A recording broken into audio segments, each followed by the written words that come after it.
Le Flash Info avec le centre de stockage de la Manche. Plus de 6 tonnes de combustible nucléaire usé sont arrivées ce mercredi au terminal ferroviaire Orano de Valogne. Le convoi composé de 3 emballages était parti la veille des Pays-Bas. Ces déchets vont être acheminés vers l'usine de La Hague pour y être traités en vue de leur recyclage.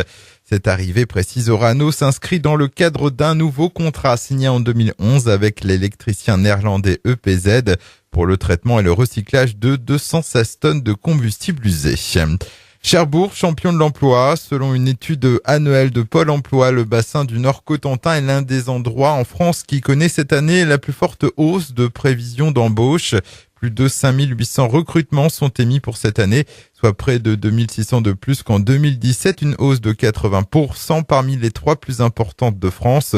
Parmi les métiers qui recrutent le plus, les ouvriers non qualifiés des industries chimiques et plastiques, les serveurs de cafés et de restaurants, ou encore les techniciens et agents de maîtrise de la maintenance et de l'environnement.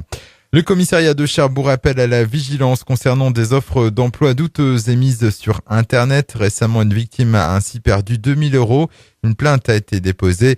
Le commissariat rappelle que la méfiance doit prévaloir dans le cadre d'annonces d'embauche dans lesquelles les prétendus employeurs demandent à un chômeur de verser des sommes d'argent pour obtenir le matériel nécessaire à leur activité ou de faux frais de dossier. Jusqu'à ce soir, des travaux sont en cours sur le relais de l'opérateur Orange situé sur l'une des cheminées d'Orano-La Hague. Objectif, passer de la 3G à la 4G. Des perturbations pourraient ainsi être ressenties par les habitants dans la zone de couverture. D'ici la fin de l'année 2018, Orange compte desservir 99% de la population manchoise en 4G.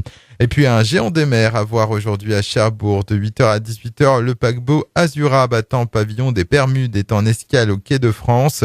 Long de 290 mètres, large de 36 mètres. Il a la capacité d'accueillir 3600 personnes. Et après le Cotentin, il mettra le cap sur Southampton en Grande-Bretagne. Le Flash Info vous a été présenté par Landra, centre de stockage de la Manche à Digoulville. Pour en savoir plus et visiter notre centre, 0810 120 172, coup d'un appel local.